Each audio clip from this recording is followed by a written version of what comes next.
Bom, pessoal, vamos lá, nós vamos dar início, tá? São 7h06 agora, então vamos iniciar. E conforme o pessoal aqui vai pedindo para entrar, a gente vai liberando para a gente cumprir certinho o nosso horário, também a nossa programação, tá bom? Vamos lá. Boa noite, é um grande prazer aí dar essas boas-vindas a todos nesse evento que tem como objetivo discutir um pouco mais sobre a transição energética, né? Inicialmente, eu gostaria de me apresentar. Eu sou a Érica Morrone, gestora de sustentabilidade aqui da Carbono Zero. A Carbono é uma clean tech que tem como objetivo implementar projetos de sustentabilidade e descarbonização de forma bastante personalizada nos nossos clientes. Ao longo dessa nossa jornada, né, nós sentimos aí uma série de novas tendências, percebemos uma série de novos movimentos, e, sem dúvida nenhuma, a transição energética é extremamente relevante quando a gente fala da descarbonização, porque tem um potencial muito grande, né, de reduzir as emissões de gases de efeito estufa. Apesar disso, está atrelada aí a uma série de desafios, e por isso é bastante valioso a gente colocar um debate sobre o tema, né, e falar um pouco mais sobre o assunto. Eu vou explicar brevemente aqui para vocês como que vai ser a nossa dinâmica. Nós temos dois especialistas e eu já aproveito para agradecer imensamente a presença aqui do Newton Duarte, que é presidente executivo da Cogen, e ele vai abordar a temática dos biocombustíveis e a redução das emissões de gases de efeito estufa, e do Eduardo Fonseca Vieira, que é especialista em comercialização na Enel, e ele vai falar um pouco mais para a gente sobre o mercado livre de energia e o uso de energias renováveis. Cada um dos especialistas vai explanar aí por cerca de 20 minutos, e depois nós vamos abrir espaço para que vocês esclareçam dúvidas e façam contribuições também. Então, sintam-se à vontade nesse momento. Junto comigo, mediando esse evento, está a Cila Mota. É um grande prazer também ter a Cila aqui com a gente. A Cila é embaixadora da Carbono Zero. E eu passo Ei, agora a querido. palavra para ela. Boa noite, pessoal. Obrigada, Érica. É uma honra fazer parte da inauguração dessa trilha, desse programa de talk show do Carbono Talks, que pretende trazer temas atuais relacionados à economia de baixo carbono, que está totalmente aderente à Agenda 2030, e é um prazer ser embaixadora de vocês. Além disso, sou participante do Pacto Global da ONU e fico muito orgulhosa com essa iniciativa da Carbono Zero em trazer para o público o compartilhamento de tanto conhecimento com especialistas tão renomados no setor. É uma honra poder passar a palavra para o Eduardo e logo em seguida, depois da apresentação dele, ele passa a palavra para o Nilton. Sejam muito bem-vindos. Bom, boa noite, pessoal. Eu sou Eduardo Vieira, sou especialista em comercialização na Enel Brasil.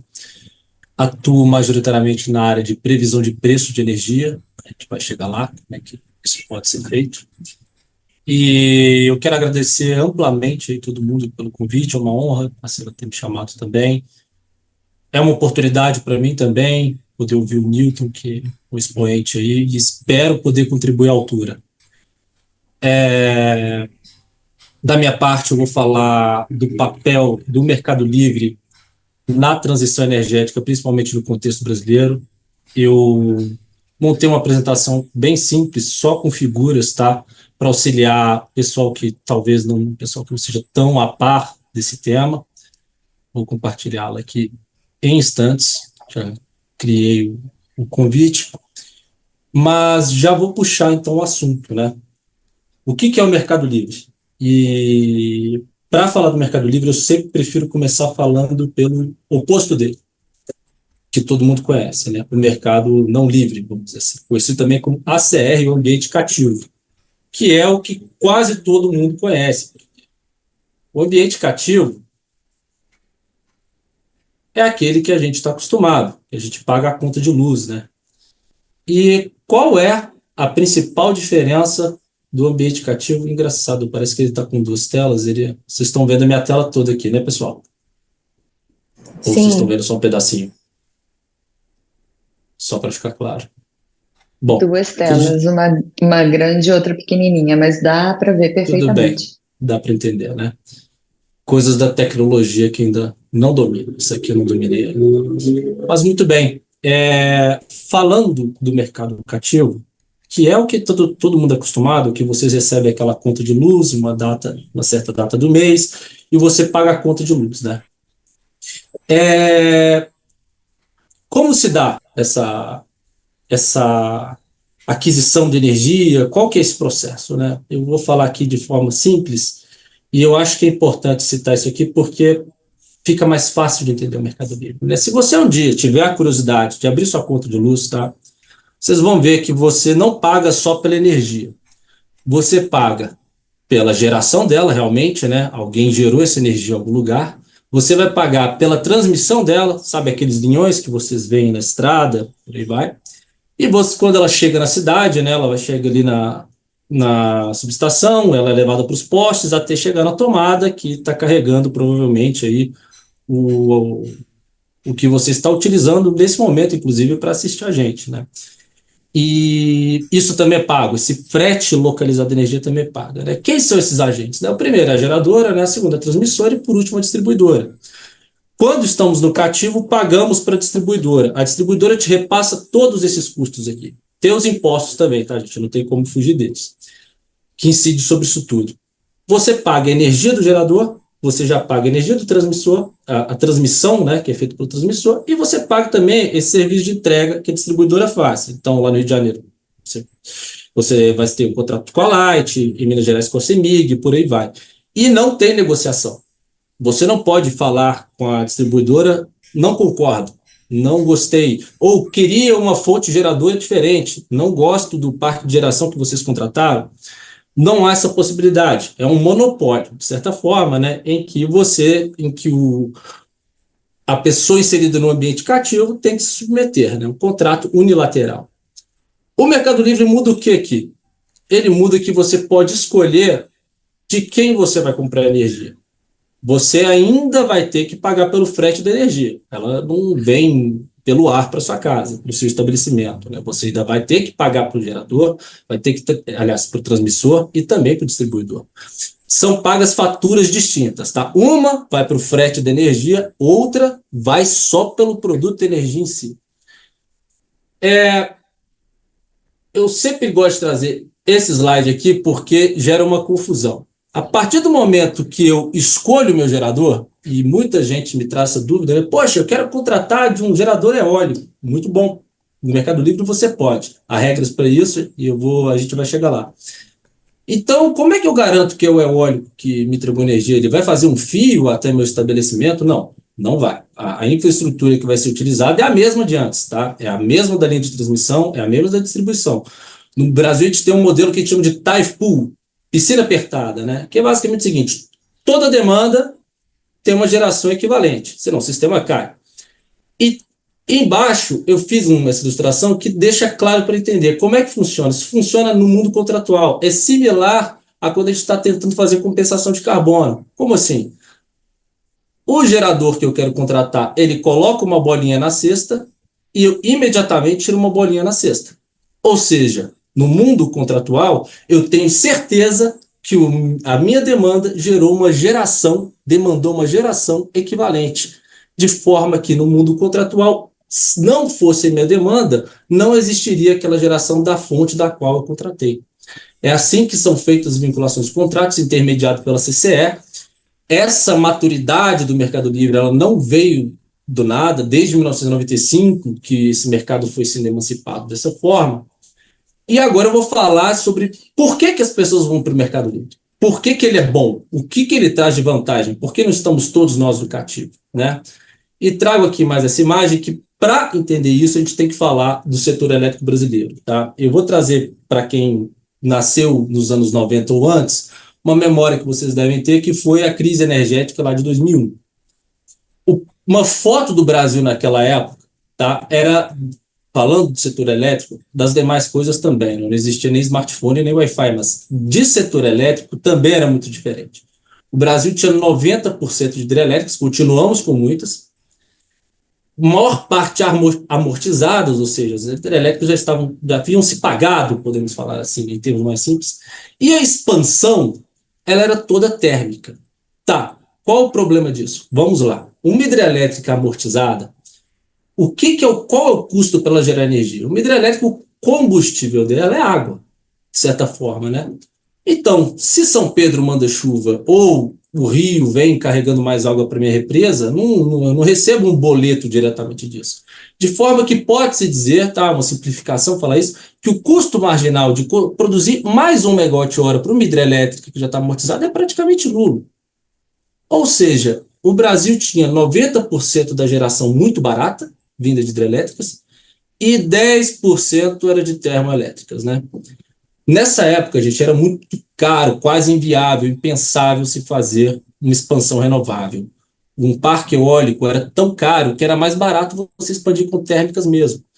E as distribuidoras, depois da crise elétrica de 2001, por isso que eu quis falar isso, foram exigidas cada vez mais e mais de mostrarem comprovações que elas estavam amplamente contratadas para garantir o suprimento de todas as pessoas em sua área de concessão. É uma responsabilidade importante delas garantir suprimento. E para isso elas se protegiam. Sabendo que a expansão era só térmica, e eu acabei de falar, a geração hidrelétrica era muito barata. E a térmica, será que é? Diferente de São Pedro, que não manda boleto, o fornecedor de combustível das usinas térmicas manda. A depender de qual estão os custos dos hidrocarbonetos, de combustíveis fósseis naquela época, é uma energia muito mais cara. Estamos falando de 300, 400, 500, 1.000, 1.500, 2.000, 3.000 reais por megawatt-hora a mais que cada termoelétrica tem que gerar, a depender de suas características, de seu contrato de combustível. Então, é um paradigma totalmente diferente. A geração antiga dos 90% de elétrica é muito barata e toda a expansão do setor, que era térmica, porque os novos empreendimentos de hidrelétrica não são mais tão viáveis quanto eram antigamente, o período das grandes hidrelétricas talvez tenha passado, isso pode ser discutido. Então, dito isso, o panorama para a distribuidora era, olha, eu preciso garantir o contrato para as pessoas da minha área de concessão, para os meus consumidores, então vou fazer um leilão muito longo, um leilão de 20, 30 anos, para me proteger desse preço que só aumenta, né, de certa forma. E qual é o problema disso? O problema disso é que se ela fez isso em 2002, em 2015, você está pagando pela energia de um leilão que foi feito em 2002. Você está financiando um Brasil de 2002 ainda. Um Brasil que era desenhado em um desenho de setor completamente diferente. Era um Brasil térmico a sua expansão. Um Brasil que queimava hidrocarbonetos. Mas o que mudou? Por que não foi isso que aconteceu? Por que a expansão não foi conforme esse desenho tão térmica, né? E aqui vamos falar de uma verdade que é a seguinte: o mercado livre no Brasil e a transição energética são praticamente a mesma coisa, tá? Houveram motivos para isso. O primeiro, que eu acho que vale a pena citar, é o seguinte: da década, principalmente de 2009 para cá, o custo da tecnologia eólica caiu em 40%, pelo menos. E da solar, talvez 90%. A maior parte dos estudos apontam para 80%, mas há estudos que já apontam para talvez 90%, né? Se a gente fizer mais correções monetárias. A escala dessas tecnologias explodiu, não foi só no Brasil, o mundo afora. A China passou a produzir, todo mundo passou a produzir, a tecnologia se difundiu, passou a ser muito barato você fazer um parque eólico, um parque de usinas solares. E aí a gente muda um paradigma aqui. Lembra que a expansão que era cara e as usinas que existiam, que eram baratas, as hidrelétricas eram baratas para sempre, a expansão era muito cara. E aí você estava amarrado a um contrato de uma distribuidora, de um leilão de 20 anos atrás, em que você estava amarrado nesse Brasil antigo, que a expansão era cara e termoelétrica. Quando chega alguém e fala, você pode ir para o Mercado Livre e economizar mais de 20%, simplesmente porque a expansão é muito mais barata agora, não estamos falando de uma expansão que é térmica, estamos falando de uma expansão renovável que não custa 350, 400 reais megawatt-hora, estamos falando de 150, 200, a depender do seu tipo de negociação. Gente, eu acho que a Carla Vieira tá com... Poderia mutar o microfone dela. Obrigado, gente. essa mudança de paradigma da conjuntura do sistema, em que você passa a ter expansão mais barata, ela dialoga com o Mercado Livre. A partir do momento que em 2008, 2009, você começa a ter um sinal econômico, você começa a falar para os agentes, para os consumidores, pessoal, vocês podem sair do cativo, deixar de pagar tarifas de R$ 250, que é o preço médio de leilão, talvez, de sua distribuidora, e passar a pagar menos de 200, só o sinal econômico per se, e eu nem vou entrar no mérito das demais externalidades, já é muito atraente. Ou seja, tivemos duas coisas aí, uma crescente enorme de demanda que vai passar a ter devido ao custo que é interessante dessa expansão renovável. Além disso, é uma expansão renovável, conforme eu comentei. Então, quando a gente começa a ter expansão, a surpresa acontece. Ela não foi tão térmica quanto se planejava há 20 anos atrás, ela foi muito mais renovável. Muito em parte porque os preços das tecnologias caíram, conforme eu comentei, a demanda explodiu, e aí o Mercado Livre ele vai contratando cada vez mais em preços mais competitivos do que as distribuidoras, porque ele não está amarrado a leilões feitos há muito tempo atrás. Existe também uma série de subsídios que foram colocados, estímulos do governo para que essas tecnologias, essas fontes alternativas conseguissem prosperar. Essa discussão de subsídios ela é muito profunda, acho que nem caberia a gente falar sobre aqui hoje, uma discussão muito mais ampla, mas fato que ocorreu e que hoje em dia temos um parque que consegue gerar 90% de sua carga com energia renovável. Mais de 30% desse crescimento se deu unicamente pelo Mercado Livre, ou seja, o Mercado Livre, o ACL, foi financiando uma expansão renovável ao longo do tempo. Em partes pelo seu sinal de preço, que era mais interessante, e em outra parte também porque existe todos os benefícios de você poder contratar uma energia renovável. O próprio consumidor, em pesquisa da Bracel, prefere saber que ele tem a portabilidade. Todo mundo gostaria de poder contratar energia igual de contratar plano de celular. Você escolhe a operadora, você escolhe qual modo de fornecimento você vai ter, enfim. Essa modernização não era possível naquele Brasil antigo da distribuição, em que você tinha que aceitar o contrato da forma como ele era, né? Estamos agora num Brasil diferente, né? E não vou concluir ainda. A partir de agora ficou claro por que é bom o Mercado Livre, né? Que é aquela pergunta que eu fiz, por que vão para o Mercado Livre? Primeiro passo, porque ele é mais barato. Por que ele é mais barato? Porque as fontes renováveis são, hoje em dia, uma realidade, são mais baratas. Existem outras, tá? Citei a solar e a eólica porque realmente tiveram um impacto enorme aí, geração distribuída também entrando, enfim, há várias alternativas além da geração centralizada.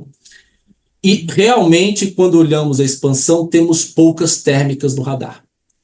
E vou concluir aqui com talvez um questionamento-chave, né? O net zero, a geração, temos 90%, 100% renovável, é viável? Ainda não conseguimos no Brasil. E essa é uma pergunta difícil de responder porque ela não depende só das renováveis. Eu vou chegar lá. Em estudo da PSR e também em estudos que eu mesmo cheguei a fazer, junto à própria Enel, e várias empresas também fazem seus próprios estudos de avaliação de cenários futuros de energia, né? A gente sempre baliza muito, que não tem como colocar de lado, a questão do custo, né? A modicidade tarifária, ela é pivotal, gente. Não adianta a gente pensar que, por mais externalidades que fontes renováveis tragam, que o custo não vai pesar muito. E, claro, sob essa lupa, quando colocamos o futuro, é possível uma expansão renovável chegar a 100%? Sim, é. Mas vai depender, por exemplo, se os combustíveis fósseis não mantiverem preços tão altos. Se eles começarem a cair muito, ficarem muito competitivos, obviamente vamos ver aí, talvez, a implementação de outras fontes. Por que também? Há questões aí. Todo esse crescimento renovável, ele traz um outro desafio para o setor. As hidrelétricas de reservatório, você controla a hora que você vai gerar. As termoelétricas, você controla a hora que você vai colocar combustível. Agora, você não escolhe a hora que vai ventar e não escolhe muito. Você pode até saber, mas você não controla a hora que vai fazer sol. Então, temos problemas, por exemplo, Estados Unidos, Califórnia, 2019, se não me engano, né? A famosa curva do pato. Aquela hora que o sol se põe, 18 horas já não tem mais sol, a carga, a demanda de energia está altíssima ainda, né? Pessoal, muita gente está no trabalho, o pessoal que está chegando em casa ligando televisão. Num dia de calor, imagina, todos os ar-condicionados do Brasil ligados ao mesmo tempo. Então temos uma carga muito alta, sem aquele aporte da solar que cai de uma vez na energia solar. E aí você precisa, para o sistema não cair, acionar fontes de geração muito rápida.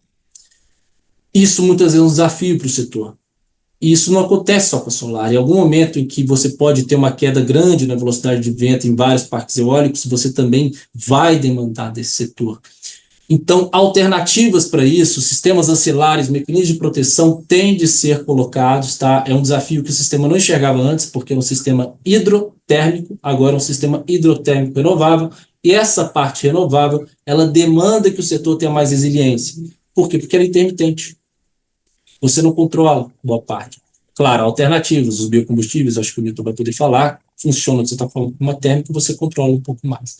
E agora, para concluir, esse é o grande desafio. Para chegar no net zero, vamos precisar também garantir que a energia renovável seja segura, porque esse desafio da intermitência dela será latente também no futuro.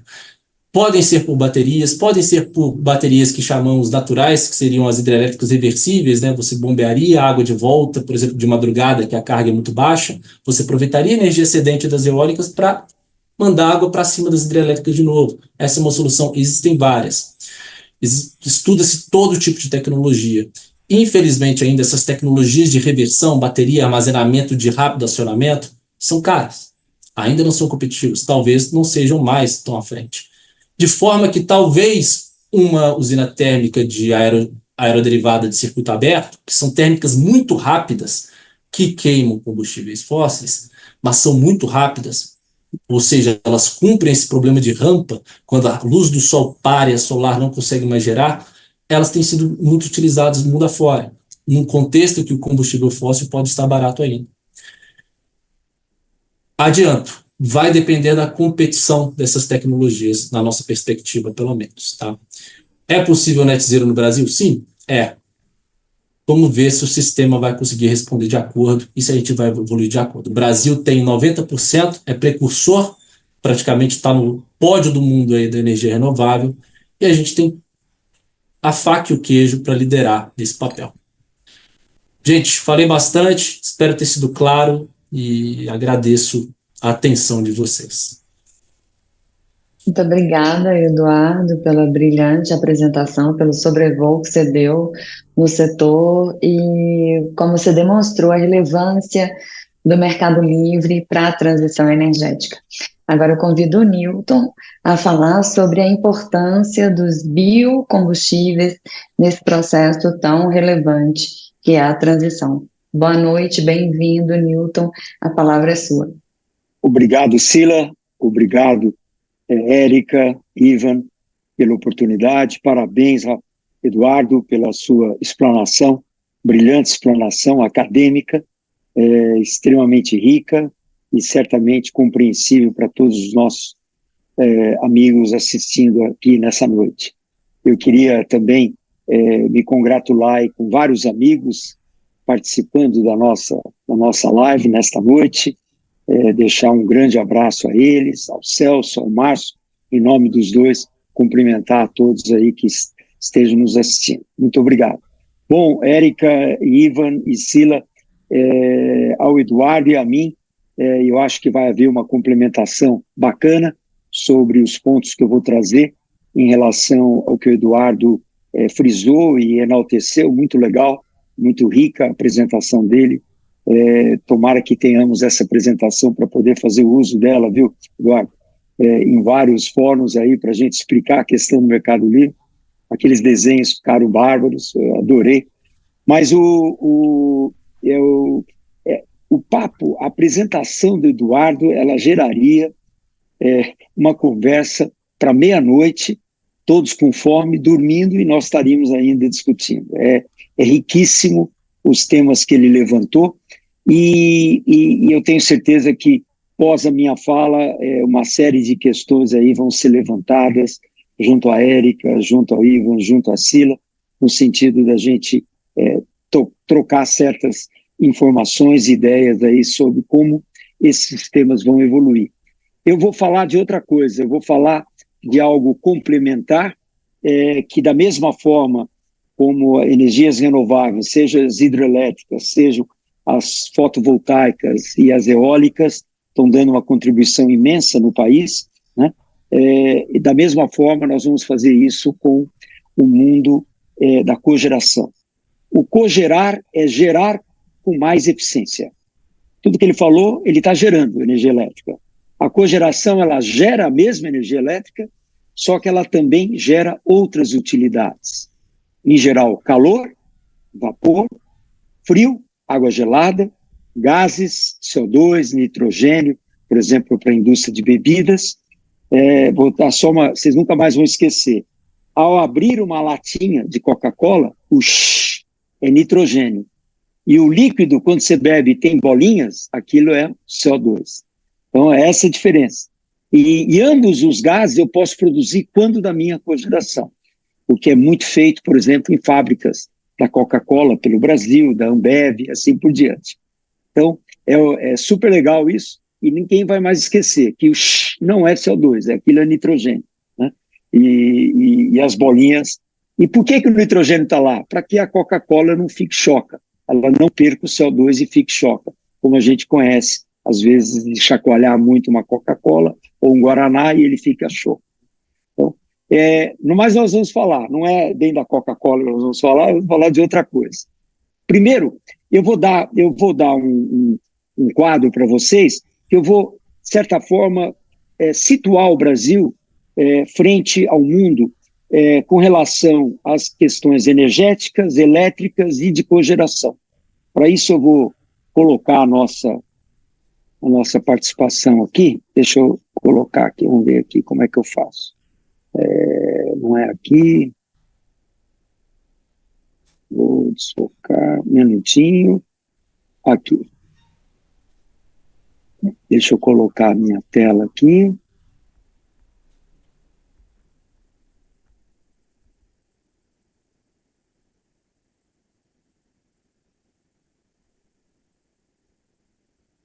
Perdão.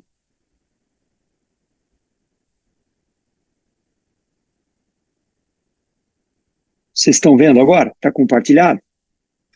Está compartilhado, está lá no final. Você pode, isso, voltar para o início, por gentileza. Já está no final, né? Já. E é claro que você tem Muito muita bem. coisa boa para compartilhar com a gente. Muito bem, muito bacana. Eu gostei muito dessa frente, porque ele tá trazendo aqui uma comedora de CO2, que é a planta, né? E eu aprendi que ela faz uso do CO2 e ela resgata o CO2 e, na verdade, ela resgata o carbono e da água que ela suga da terra, ela produz, então, as cadeias. O CO2 vai criar as cadeias complexas da celulose, que, por exemplo, cresce numa cana-de-açúcar, a planta da cana-de-açúcar. O Eduardo falou muito da água, nós vamos falar também, e vamos para o nosso primeiro chart. Primeiro de tudo, Eduardo, ele deu um toque nesse tema da nossa capacidade de poder liderar a questão do net zero. Eduardo, eu pessoalmente não acredito no net zero, e eu vou dizer por quê, porque o mundo está tão distante do net zero, né? Nós estamos mais perto, nós estamos com 49% das nossas energias vindo de fontes renováveis, energias, não estou falando de eletricidade, estou falando de energia. E o mundo está num padrão aí em torno de 16%. E eu vou dar um outro número. O mundo investiu 5 trilhões de dólares nos últimos 20 anos nas tais energias novas renováveis ou complementares, como alguns colegas dizem, e ele conseguiu diminuir de 14 para 16, ou aumentar de 14, ou 2 pontos percentuais somente, de 14% para 16% a renovabilidade do planeta. Por quê? Porque, primeiro, que investiu-se muito e vai se continuar investindo, e estão investindo. O mundo fotovoltaico está crescendo muito mais que todas as demais fontes sendo instaladas para aumentar a capacidade de geração de energia elétrica. No entanto, como vocês veem aí, e o Brasil, que é extremamente renovável, um dos países mais renováveis do planeta, 34, 1/3% das nossas energias vem do petróleo. E uma coisa super interessante, que pouca gente sabe, é que a segunda fonte de energia desse país é a cana-de-açúcar. Por duas questões, uma pela bioeletricidade, mas principalmente por conta do etanol. Não estou falando do açúcar, não, estou falando do alimento. Estou falando do etanol e estou falando da bioeletricidade. A energia elétrica gerada para o consumo próprio das 380 usinas e para a exportação de energia, que eu vou falar a seguir. Então, e ela é tão maior, ela é tão grande, que ela supera, inclusive, a hidroeletricidade, né? O que é incrível, né? Ela não está saindo aqui, mas a hidroeletricidade nossa é em torno de 12%. Deveria estar dentro do quadro, por alguma razão aqui, ele não está lendo, é em torno de 12%.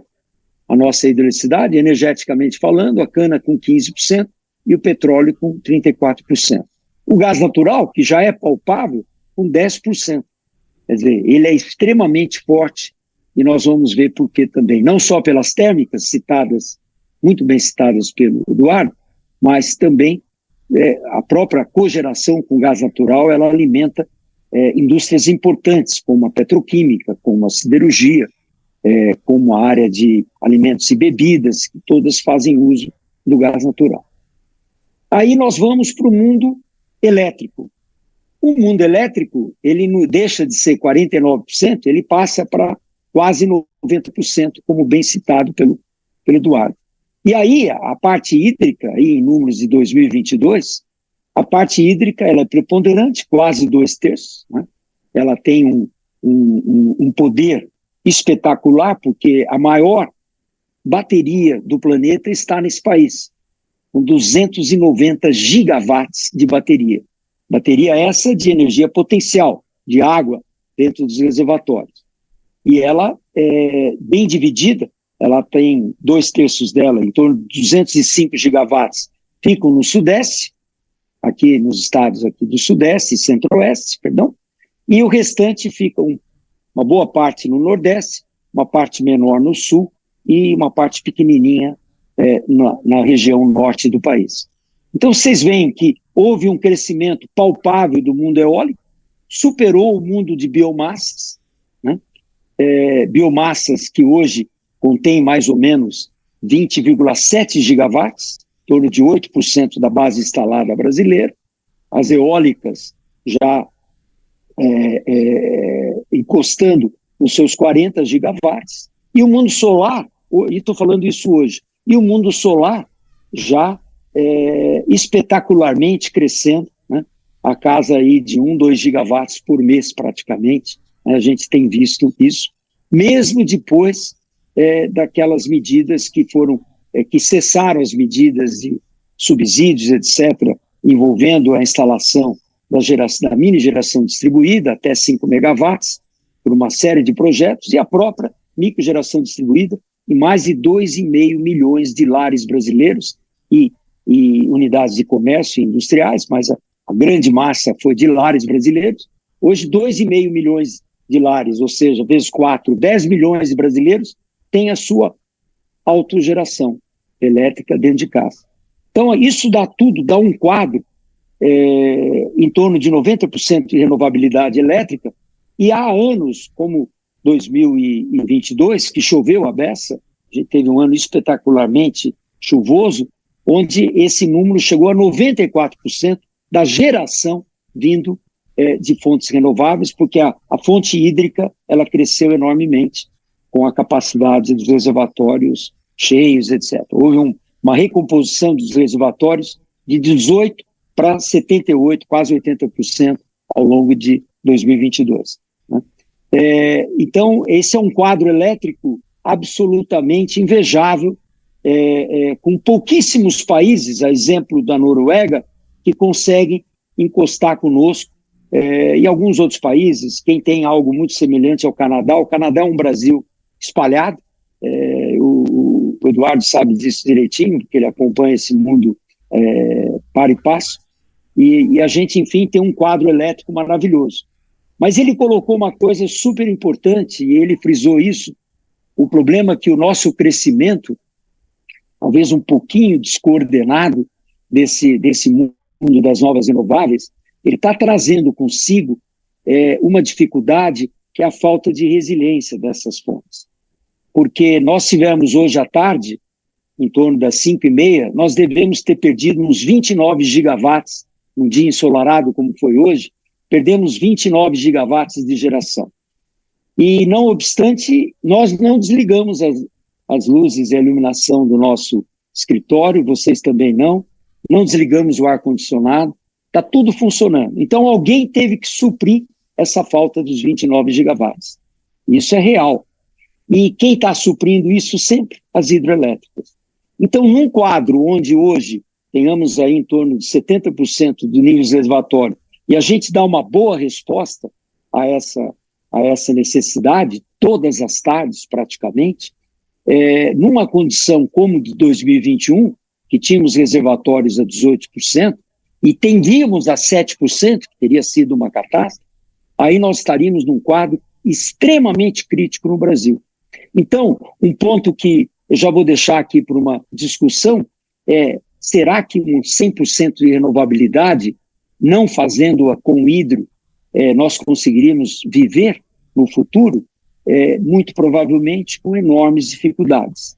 E aí uma questão do gerenciamento da demanda seria necessário, e muito necessário, o que não é simples, porque seria dizer para algumas indústrias, grandes consumidores de energia, que às 5 da tarde ele deixasse de consumir energia para dar espaço àqueles que não têm como evitar o seu consumo, que é chegar em casa, abrir a geladeira, jantar, assistir televisão e ligar o seu ar-condicionado.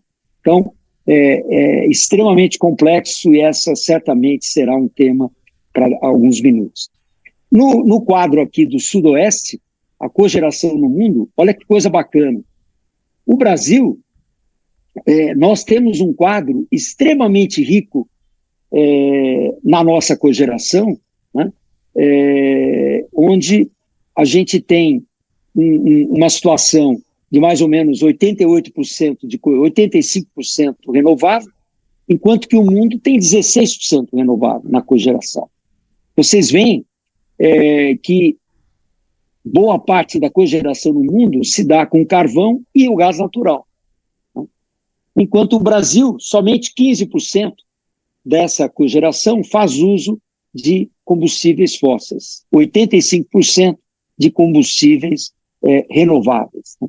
E mais do que renovável, de resíduo, né?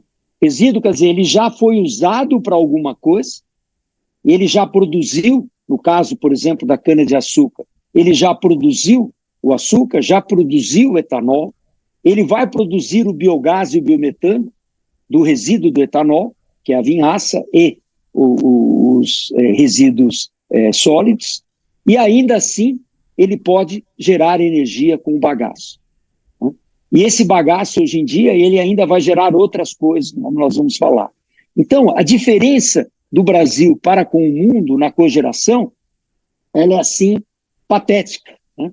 Quando a gente apresenta o nosso mundo de cogeração para fóruns internacionais, como a Coalizão Mundial de Cogeração, que congrega 15 cogens em todo o mundo, na Europa, nos Estados Unidos, na Ásia, na América Central, ali fica claro de que nós estamos tão adiante, tão à frente, né? Quer dizer, tudo uma coisa fala com a outra.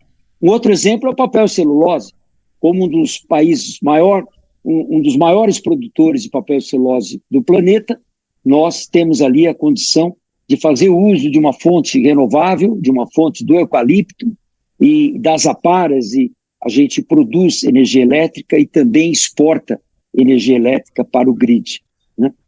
Produz para a produção do papel celulose e exporta uma parte bem menor para o nosso sistema interligado nacional. Então, esse é um quadro da cogeração que muito nos orgulha, dadas as condições de sol e água, já que a cana nada mais é do que um fruto de sol e água, né? E a gente sabe aproveitá-la muito bem. E o último quadro aqui à minha direita, embaixo, é a cogeração no Brasil, né? Aqui nós temos números, os últimos números existentes.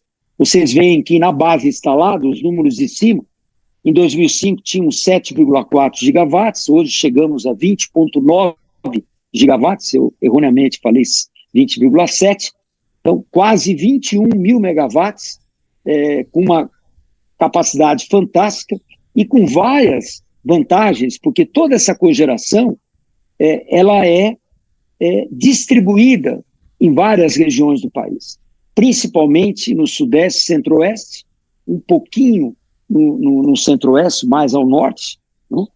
Mas muito em São Paulo, Minas Gerais, Goiás, Mato Grosso do Sul, Mato Grosso e Paraná, né? E uma boa parte também ali na Zona da Mata, Alagoas e Pernambuco, né? Mais ou menos uns 14% ali da produção brasileira de açúcar e etanol. Então, a gente tem essa divisão. O nosso grande baricentro de produção de cana-de-açúcar está a 2.500 quilômetros da Amazônia. Então, quando a gente ouve, eu sempre friso isso, a gente ouve de que nós estamos desmatando para plantar cana, não é verdadeiro. Nós estamos distantes, graças a Deus, disso, e podemos nos orgulhar disso. Pelo contrário, a gente tem uma capacidade de desenvolver a cana-de-açúcar em 1,6% das terras aráveis brasileiras. Então, a gente está fazendo o nosso papel e produzindo e resgatando o CO2 da natureza, de forma a produzir uma árvore maravilhosa, que é a nossa cana-de-açúcar, produzindo alimento e biocombustíveis, né? E biocombustíveis, seja o etanol, que é a melhor solução de um biocombustível líquido do planeta, né? Em alguns estados ele carrega 57% da frota, a exemplo do estado de São Paulo, no Brasil em torno de 30%, e a gente com isso consegue desmobilizar aquilo que a gente chamava de smog, que era o fog junto com o smoke, né? Como tinha em São Paulo, quando eu tinha a idade da Érica, eu olhava no horizonte em São Paulo no inverno, a esse exemplo agora em junho, era um cobertor preto, de verdade, igualzinho o preto que a gente está olhando aqui na tela. E era preto, era horrível, né? Hoje em dia não, hoje em dia você vê pouco, né? São Paulo você não vê muito o horizonte, mas aquilo que você consegue ver, ele está limpo, isso graças ao etanol, olha que incrível. Seja adicionado à gasolina com 27%, seja o etanol sendo usado 100% no motores a combustão, né? E junto com biodiesel, também ajudando isso no diesel, né? Então, esse é um quadro maravilhoso e eu queria enaltecer aqui, viu, Eduardo, que os nossos 55 mil gigawatts-hora entregues ao grid brasileiro, eles pouparam na época 14%. E nós soubemos já que o ano passado poupamos 16%, 16 pontos percentuais dos reservatórios do Sudeste, Centro-Oeste, inclusive das hidrelétricas que vocês detêm. A gente está ajudando a guardar essa água no reservatório para fazer exatamente o papel que você muito bem enalteceu.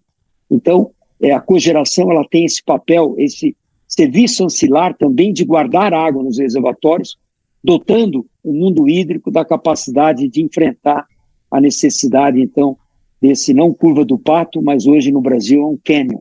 E esse cânion, ele deve ganhar patamares de logo chegando a 30, e os nossos especialistas aqui, os nossos associados da Cogen, dizem que devemos chegar em 2028 a 50 megawatts, a 50 gigawatts até o final dessa década, que vai exigir uma série de ações nossas, e o mundo de térmicas necessariamente voltará com muita força para dar condições, já que não estamos nesse momento produzindo ou construindo nenhuma hidroeletricidade ou usina hidrelétrica de peso, né? Na tua idade, Eduardo, eu sabia dizer 30 projetos de cor que estavam em construção. Eu estava na CIMI e podia dizer isso. Hoje eu não sei dizer nenhum projeto. em construção, né, exceto alguma PCH que esteja em construção. Então, a gente tem um quadro muito diferente. Me permito aí agora falar um pouquinho sobre alguns exemplos bacanas. Nós implantamos na área de biocombustíveis no país o conceito do RenovaBio, que é um certificado que todo produtor de etanol recebe em função da sua capacidade de menos impactar. Então, há usinas que, ao produzir 700 litros de etanol, ganham um certificado, algumas precisam de 900 litros sendo produzidos para ganhar o mesmo certificado. E esse certificado é vendido para as distribuidoras, que compram esse certificado e cobram esse valor pago daquele consumidor que consome combustíveis fósseis, ao exemplo de gasolina, diesel, etc. Então, essa é uma maneira, e ao implantarmos esse RenovaBio, nós vamos partir de 30 para 50 bilhões de litros, está na nossa COP 21, que nós nos comprometemos a chegar em 2030 com uma produção de 50 bilhões de litros no país. Temos uma capacidade de chegar lá. Estamos, nesse momento, tendo uma ajuda fantástica do etanol do milho, que encontrou no mundo da soja um milho abundante que não era utilizado no centro-oeste brasileiro, e hoje esse milho é utilizado produzindo etanol do milho, produzindo DDG, que é o alimento animal, em várias etapas, em vários níveis de proteína, e também produzindo o óleo de milho que utilizamos em casa para fritura e tudo mais. Então, a gente tem hoje um desenvolvimento do etanol espetacular, e eu acredito que a gente, com facilidade, atingiremos, então, esses 50 bilhões de litros ao fim dessa década. Temos um exemplo aqui à direita da Bonfim, da usina Bonfim, lá em Guariba, pertinho de Jabuticabal, no interior de São Paulo, com a implantação de um sistema de cogeração com biogás, que é a biodigestão não só da torta de filtro e outros resíduos, como palha e a própria vinhaça, e também as grandes piscinas de vinhaça que produzem esse biogás, e esse biogás, através de motores de ciclo Otto, eles produzem energia. Lá eles têm 21 megawatts implantados, venderam 11 megawatts num leilão A-5 em 2016, e desde janeiro de 21 eles estão fornecendo energia para o grid brasileiro. Então é espetacular esse projeto, e nesse mesmo local eles partiram agora uma nova planta, a mais nova planta do Grupo Raízen, para o etanol de segunda geração, onde eles vão sequestrar o bagaço fresco ainda, saindo das moendas. Ao invés desse bagaço ir para as caldeiras, ele será desviado para o sistema de produção do etanol de segunda geração, etanol esse que vai produzir o SAF, que é o combustível de aviação renovável, sustentável. Temos também o exemplo da usina Cocal, que é um exemplo maravilhoso, porque ele propicia que Presidente Prudente, uma cidade brasileira, seja atendida com gás natural, não com gás natural fóssil, mas com o biometano, com a molécula CH4 totalmente renovável, também da vinhaça e dos resíduos sucroenergéticos, na usina Cocal, lá em Narandiba, uma cidadezinha perto de Presidente Prudente, e através de um gasoduto da Nectar, da antiga Gás Brasiliana, ela chega até Presidente Prudente, atendendo a grandes indústrias, e agora passa a atender também residências e comércios lá na cidade de Presidente Prudente. Então esse é um tento maravilhoso da sociedade brasileira, na medida em que o mundo de açúcar e etanol também está produzindo biogás e biometano, e esse biometano chegando ao consumo dos lares, no caso do Presidente Prudente, e devemos ter dezenas de outras cidades imitando essa questão, só no estado de São Paulo, muitíssimo em breve. E eu queria agora terminar citando os produtos da cana.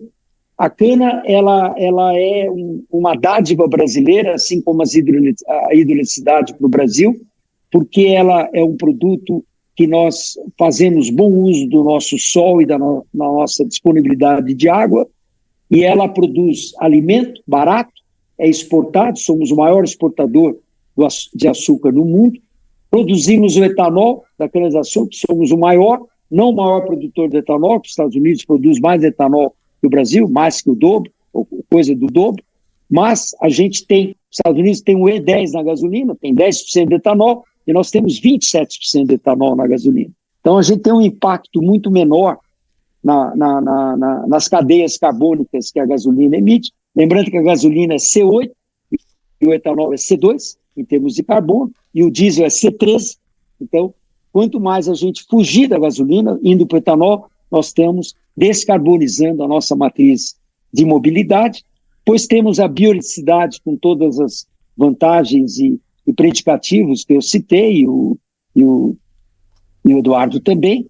O biogás biometano, que tem aí como um quarto produto nosso, é uma fronteira maravilhosa, né, para a nossa indústria sucroenergética. O etanol de segunda geração e a sua produção do SAF vem trazer aí um conforto incrível para a nossa aviação, nossa e do mundo. Hoje existem compradores para todo etanol de segunda geração que viermos a produzir no país, né? Dito pelos meus associados, grandes produtores. Então, há uma série de indústrias de produção de SAF nesse momento em instalação. O Grupo Raízen tem 2 instalações já operando, o Grupo São Martinho também está instalando uma nova fábrica, o Grupo Raízen está instalando mais outras 2 fábricas. Então, nós devemos ter uma proliferação de investimentos nessa área, investimentos palpáveis, para que a gente possa ajudar o mundo a também se descarbonizar e nós também nos descarbonizar. E no futuro, para não dizer ainda o combustível e metanol e o diesel para a área de navegação, também vamos poder produzir produtos e biocombustíveis renováveis, e muito provavelmente também da cana-de-açúcar. O mundo também da química fina, oriunda do álcool, oriunda do etanol, também como futuro para essa indústria. E, por fim, uma mobilidade espetacular que será o hidrogênio do etanol, o hidrogênio oriundo do álcool, de forma estacionária nos mais de 40 mil postos de combustíveis do Brasil, com a logística implantada e funcionando já há muitos anos, há décadas, e também pondo esse etanol dentro de um carro, a célula combustível, produzindo hidrogênio e caminhando como um carro elétrico. O fato é que o Brasil, que não está aqui, mas o etanol com carro híbrido, que é uma mescla inteligente com o carro elétrico em baixa velocidade, é a solução mais bacana que temos no planeta em termos de descarbonização. E o Brasil conseguiu isso. Etanol com um carro híbrido. Menor, o impacto de carbonização menor que qualquer carro elétrico do planeta. Mesmo na Noruega, mesmo no Brasil, para não falar de países muito mais carbonizantes e que emitem muito mais carbono com o sistema elétrico, já que eles têm 30% na média de sistema elétrico renovável e os outros 70% fóssil. Então, temos um quadro para que a Carbono Zero, que está promovendo de forma muito rica essa discussão, nós temos um quadro maravilhoso no futuro para podermos perseguir o nosso net zero ou a mitigação possível que possamos ter no futuro, emitindo o mínimo de carbono possível, né? E eu tenho uma boa notícia, até no mundo do etanol de milho, eles já estão resgatando o carbono e enterrando o carbono, então eles serão carbono negativo no milho para a produção do etanol. E isso não é conversa de livro, isso é realidade hoje no Mato Grosso, em Lucas do Rio Verde. É realidade. Então é uma coisa muito bacana. Então a gente tem aí um quadro muito bonito. Érica, eu já devo ter falado muito mais do que deveria. Minhas desculpas e muito obrigado pela oportunidade de conversar com vocês. Imagina que isso, Newton, eu que Agradeço aí imensamente a participação. Agradeço também ao Eduardo a participação. Newton, se você puder só interromper o compartilhamento. Falou aí. Peraí. Perfeito. Como é que eu faço isso? Peraí.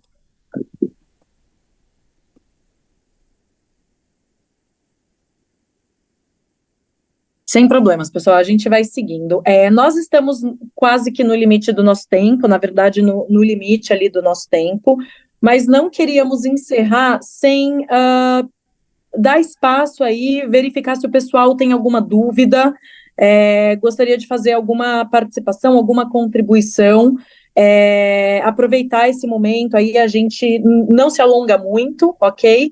Mas se alguém tiver alguma consideração, alguma dúvida, fiquem à vontade para colocar nesse momento.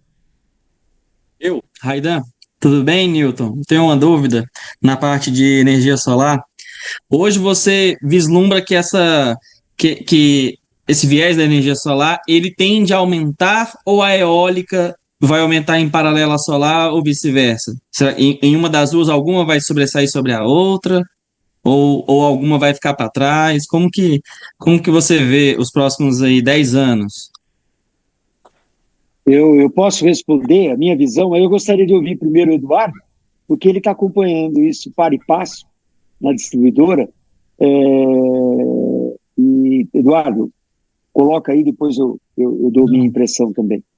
Vamos lá. É uma dúvida muito legítima sobre das duas principais fontes entrantes aí entre as intermitentes do Brasil, qual que vai se sobressair, né? Hoje em dia, a eólica ainda lidera, mas a solar, ela tem avançado a passos muito largos. E a solar, ela tem uma vantagem que é muito difícil de competir e não é custo.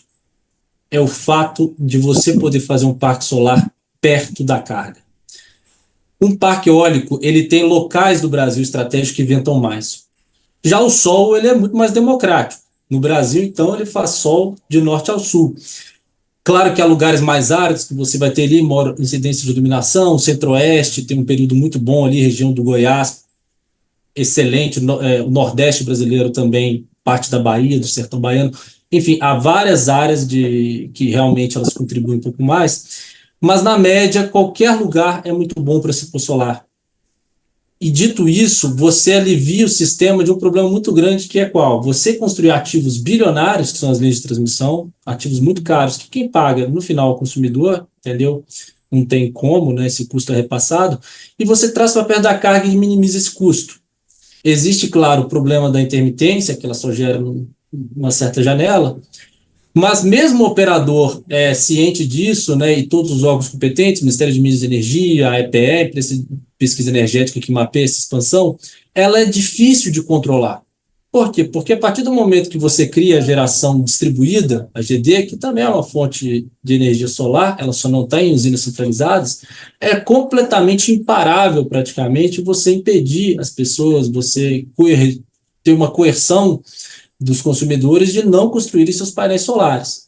Então, sim, tá, em termos de custo, a eólica ainda é muito forte, em termos de energia firme, garantia física, energia que você quer vender. Ela é muito forte. Porém, a atratividade que a solar traz, e principalmente porque as placas solares caíram mais que 80% nos últimos 10 anos e a tecnologia fica cada dia mais barata e ganha mais escala e fica mais barata ainda, você ganha uma vantagem que talvez no longo, médio prazo ela se torne mais presente do que a eólica, tá? Acho que deu para explicar o porquê e aonde acho que vai, né? Entendi, Eduardo, obrigado. E assim, e já fazendo um adendo, né, dessa sua resposta, e qual que é o papel da tecnologia de armazenamento dessas energias, né, na viabilização do mercado livre que você explicou anteriormente, dessas energias renováveis? Porque você disse que hoje quem lidera é a eólica, mas que a solar tende a aumentar, né, por conta dessa proximidade, né, ter essa facilitação, que eu sei que a eólica tem toda essa questão de pássaros, migratória, né? Várias questões podem bloquear. E já a solar não tem tanto que hoje um cidadão comum ele pode, né, simplesmente comprar 10, 20, 30 40 placas solares. Eu me resido aqui em Lusiânia, a minha parte, né, é de informação, tecnologia da informação, eu sou programador e especialista em inteligência artificial, então nós temos entrado aí devagar nessa parte de energia, e para mim é muito importante saber qual que é a tendência dessas questões. Hoje, como que você vê essa questão do armazenamento dessas energias e a viabilização, né, de um mercado livre baseado em energias renováveis? Muito bem, Newton, vou me adiantar e tentar responder essa daqui brevemente. Bom, a energia solar, por ela estar perto da carga, em geral, é um motivo número um, e porque ela gera muito bem e de forma muito firme nas horas que fazem sol, meio-dia ela está entregando, conforme o Newton comentou, 25 gigas. E eu te falo, há 3 anos atrás, se alguém me falasse que em 2024 teríamos 25 gigas na hora da ponta de meio-dia do Brasil, eu não acreditaria. É um crescimento realmente explosivo. O operador opta por não guardar essa energia. É uma hora de carga alta, durante o dia a demanda por energia está alta, então, em geral, a política energética do operador que a gente vem acompanhando é de consumir essa energia. Ou seja,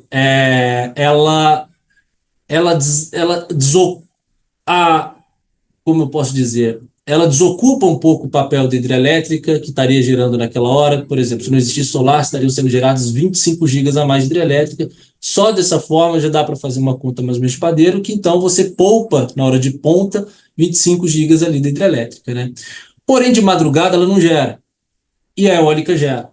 E a eólica gera a madrugada inteirinha, com pico às 4 da manhã, né? E o operador de sistema sabe disso, e os próprios modelos de predição que ele utiliza aí para tomar suas decisões também já imputam isso, e ele modela, entende que a energia eólica ela tem um papel mais adequado em inserir energia no sistema uma hora de carga baixa e, portanto, você armazenar mais água. Em um mundo em que você talvez tenha baterias e ou, de certa forma, vamos dizer assim, uma transferência de energia, por exemplo, num mundo que nós tenhamos muito hidrogênio verde, né? Você aí sim poderia usar a energia solar que estivesse excedente na hora do sol para gerar essas demais fontes, né? Mas eu considero improvável. Por quê? Porque se olharmos por custo, o horário que o sol mais gera é uma hora cara. É uma hora que você vai dar prioridade para o consumo. Se você quiser gerar com hidrogênio, você quer comprar uma energia barata, se você quiser gastar energia para fazer eletrólise. Se você quiser armazenar energia, você quer comprar armazenamento numa hora que a energia está barata. Então, essas horas costumam ser momentos de menor demanda de energia, a madrugada normalmente, né, ou muito cedinho de manhã, e acaba coincidindo melhor com os portfólios da Solar. Newton. Bacana, eu concordo plenamente com o Eduardo. Raidan, eu acho que, primeiro, mais de 60% de energias renováveis hoje em implantação no planeta são fotovoltaicas, né, conforme a Agência Internacional de Energia. Um pouquinho de hidro, os outros 30% de eólicas, mas a fotovoltaica já passou a eólica fortemente, né? No Brasil, acho que ainda mais.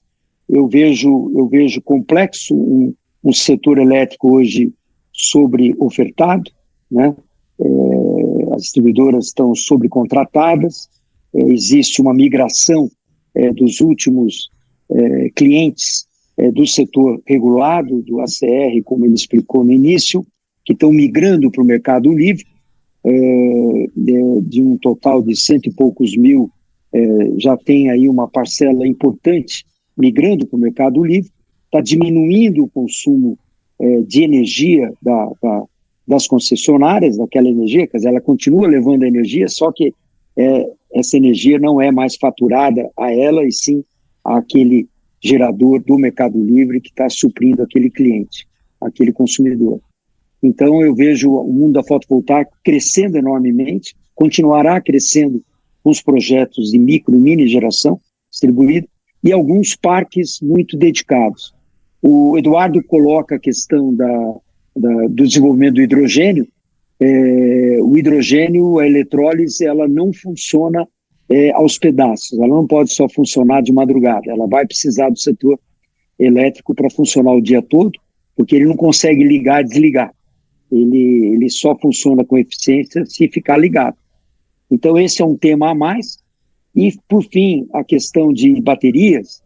Eu acredito, Eduardo, que tenhamos no futuro, como está acontecendo nos Estados Unidos, a necessidade, ao implantar-se um sistema fotovoltaico, ele venha com seus 20% ou 30% de baterias associadas. Né? Quer dizer, o setor elétrico não vai querer mais, ele recebe muito bem a energia barata que a fotovoltaica promove ao longo do dia, mas ele não gosta, ele não quer ficar pagando com energia fóssil ou com hidroeletricidade ou com nuclear, ele pagando por essa falta de resiliência, já que ela termina no final do dia. E alguém tem que suprir. Né? Então, eu acho que o setor elétrico vai acabar exigindo. Então, Raidan, pode pôr a cabeça, sim, a funcionar no tema de baterias, porque esse tema vai vingar. Eu sei que nos Estados Unidos eles já estão, um grande número, mais de 30% dos sistemas fotovoltaicos hoje sendo instalados nas residências americanas, já estão acompanhados de baterias também. Então, vai funcionar como aquilo que a gente tem nos computadores, como é que chama?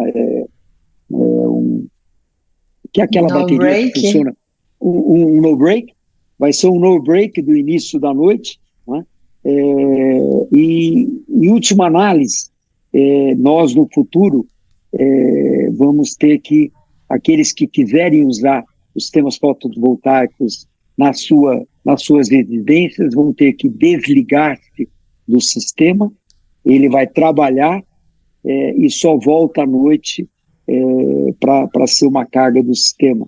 Eu acho que isso vai acabar acontecendo também, porque esse canyon, essa queda brusca da geração, ela vai ter um limite, e o nosso limite para recompor isso em 1 hora mais ou menos, ele vai enfrentar enormes dificuldades. Quem diz isso não é a Cogen, não é o Eduardo, quem diz isso é o Operador Nacional do Sistema Brasileiro. Então, ontem eu estava conversando com eles no Rio, quando da posse do novo diretor-geral do ONS, e esse tema estava lá à baila nas discussões com os grandes entendidos do setor elétrico, os amigos do Eduardo. Então, eu acredito, pode colocar o seu ácido fosfórico para trabalhar, viu, Raidan? Porque o tema Pode deixar.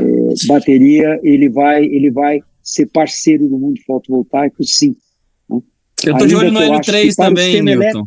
Não para o sistema elétrico. Eu não acho que venha a ser solução, por exemplo, para distribuidora colocar grandes sistemas de baterias. Eu acho que outras soluções vão ser dadas, porque ela é muito cara, e nós temos que não podemos esquecer o seguinte: ao produzirmos uma bateria, nós produzimos muito carbono. Eu vou dar um número que vocês vão ficar estarrecidos. Quando vocês compram um carro elétrico hoje, aí de um fabricante, um dado fabricante, vocês estão comprando um carro, vocês saem todos felizes que vocês não estão gerando carbono algum. Só que vocês compram aquele carro com 40 mil quilômetros de diesel rodados. 40 mil quilômetros de diesel. Porque para produzir o lítio e outros 16 metais ali que constituem todo o mundo de motores e inversores e também principalmente as baterias, nós consumimos 4 mil litros de diesel para fazer toda aquela mineração. Esses 4 mil litros de diesel a 10 km por litro, para fazer conta, dão 40 mil quilômetros de diesel. Então, quando você compra um carro elétrico, ele já vem com 40 mil quilômetros de diesel de fábrica. Né? Mas esse carbono está na China. Mas ele está no planeta Terra. Nós respiramos o mesmo ar do planeta Terra. Principalmente porque o planeta está girando, então há uma confusão louca aí de correntes de ar. Né? Então é legal isso. Então, Raidan, pode pensar bastante. E fico feliz que você esteja aí desenvolvendo novas tecnologias. Parabéns. Eu tô de olho no Hélio 3 também, Newton. A gente está... tem um grupo de pesquisa que eu faço parte, né, quando eu fui inserido nessa parte de energia, e é bem interessante esse assunto do Hélio 3 também. Não sei se o senhor já está avançado nesse tema, mas Eu não Gente, conheço é o tema muito. do Hélio 3, mas já ouvi falar. Eu vou precisar interromper. É muito conteúdo de qualidade, excelentes contribuições que vocês estão trazendo. Maravilhoso. A gente ficaria aqui até meia-noite conversando com vocês. E isso abre espaço para mais um encontro. E agora eu vou convidar a Érica, vou agradecer a participação do Raidan. A Érica já vai caminhar para os momentos finais, por conta do tempo que nós temos aqui. Newton, obrigada. Eduardo, obrigada. Érica, por favor, junte-se a nós. Pessoal, vamos lá. A gente tem, se a gente conseguir fazer em 5 minutinhos, tem o Vitor que mandou no chat uma pergunta, tá? Então, Vitor, ele falou, pessoal, gostaria de fazer uma pergunta para o Eduardo. Então, Vitor, se eu não sei se o Vitor ainda está aqui com a gente. Tô sim, Érica. Quer falar, Vitor? E se a gente conseguir resumir aí em 5 minutinhos para que a gente caminhe para o fim, tudo bem? Pode ser, eram várias perguntas, mas eu resumo para uma só. Eduardo, eu queria entender, hoje eu trabalho numa PCH, atuando na parte de geração, operação, manutenção, enfim, e também pisei um pouquinho no comercial quando eu comecei minha carreira. E a gente enxerga hoje um sistema bem bagunçado comercial, com uma possível crise aí no futuro por conta dessa abertura de mercado. Hoje você pega o PLD a R$ 60 e a gente vende energia bem acima disso, porque acho que o mercado já está precificando essa bagunça, né?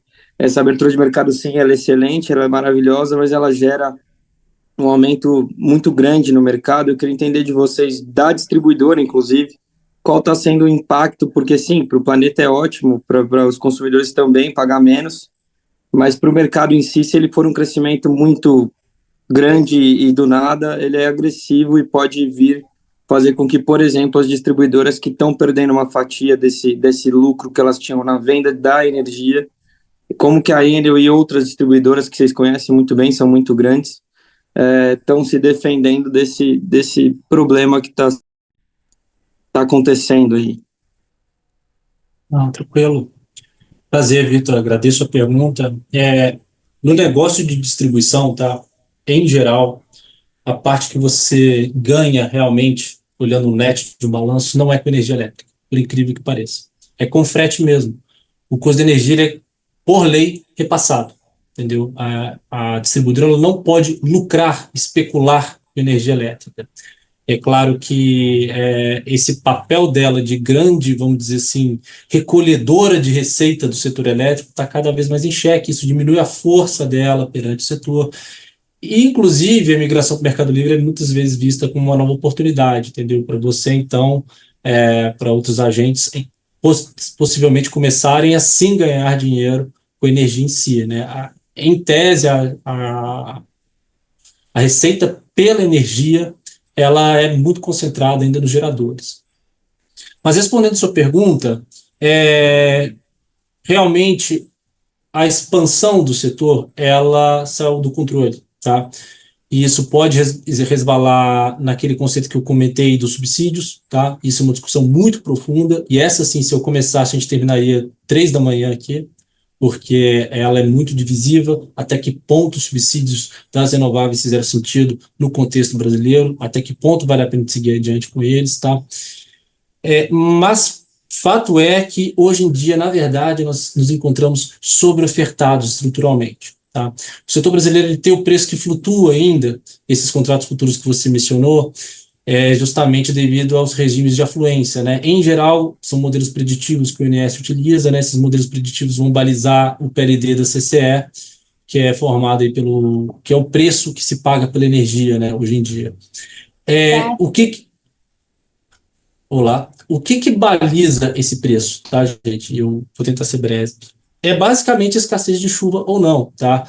Então, quando a gente vê chuvas muito reduzidas esse ano e os preços não subiram tanto, pelo que o Newton comentou, estamos numa condição de reservatório de luxo, assim, acho que hoje por agora, descer de 70% no sistema internacional, no sistema nacional, mas não fosse esse reservatório extremamente abundante, nós estaríamos numa condição muito crítica de preço. O parque térmico inteiro teria que estar sendo acionado para suprir a carga. Tá? Então, No curtíssimo prazo estamos em preço baixo, mas para o ano que vem o mercado já projeta preços mais altos, porque tivemos chuvas muito ruins esse ano. Espera-se que, e o próprio Enes já sinalizou, que térmicas tenham que ser acionadas para cumprimento da carga ao longo de 2025 e principalmente no final de 2024. Uma. Muito obrigado, Eduardo. Era isso mesmo.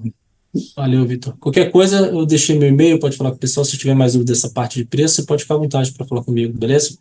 Todo mundo, tá, gente? Também. Não precisam. Fechou. Não tá só por Obrigado. aqui, não, tá?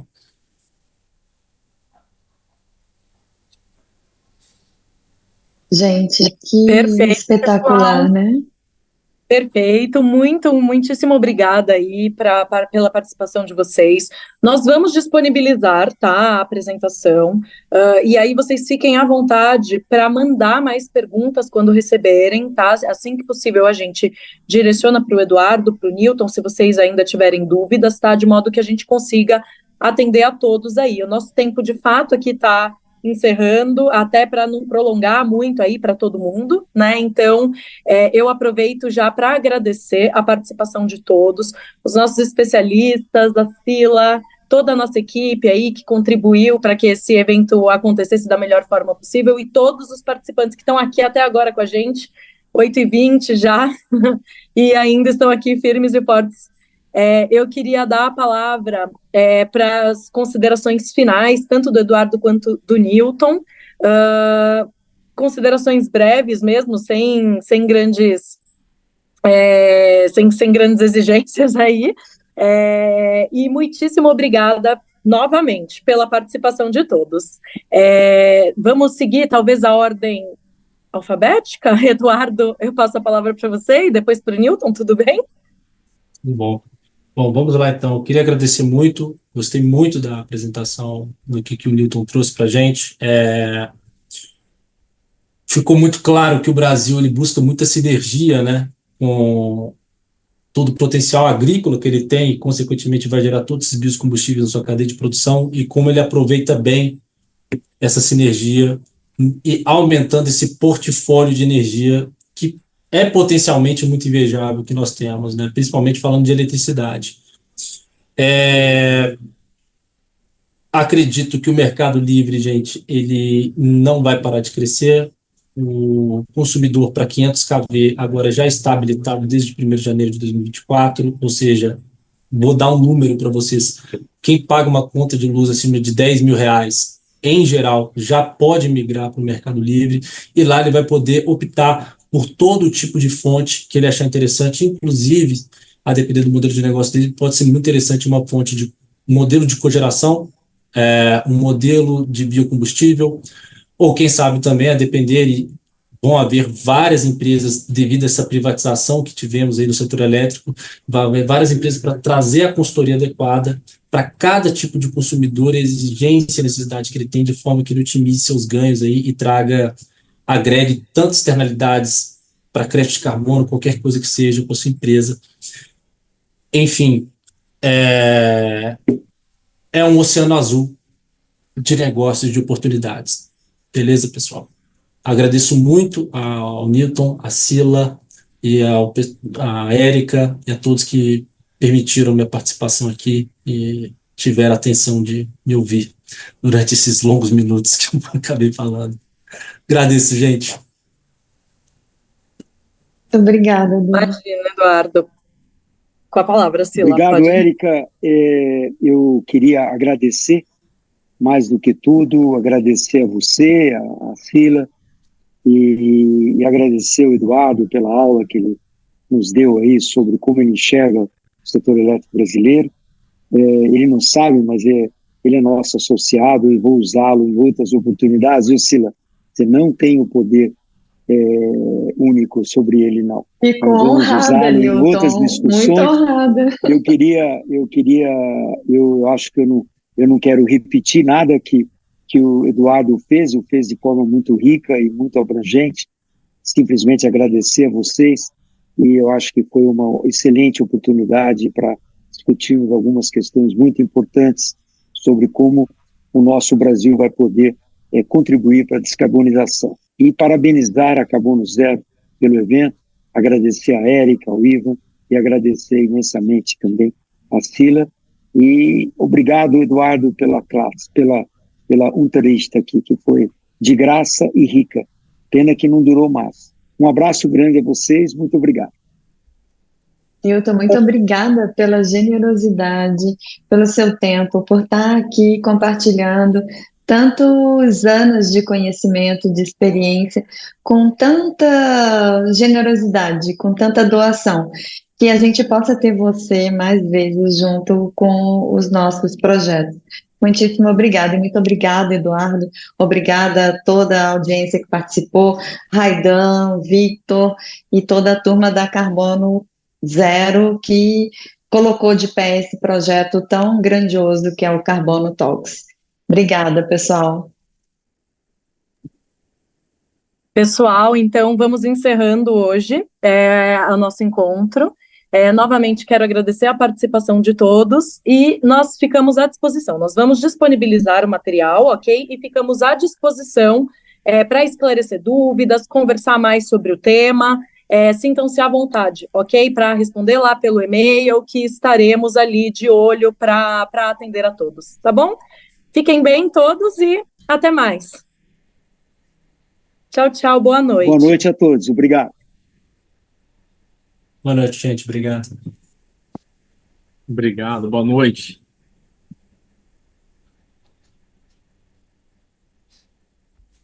Record.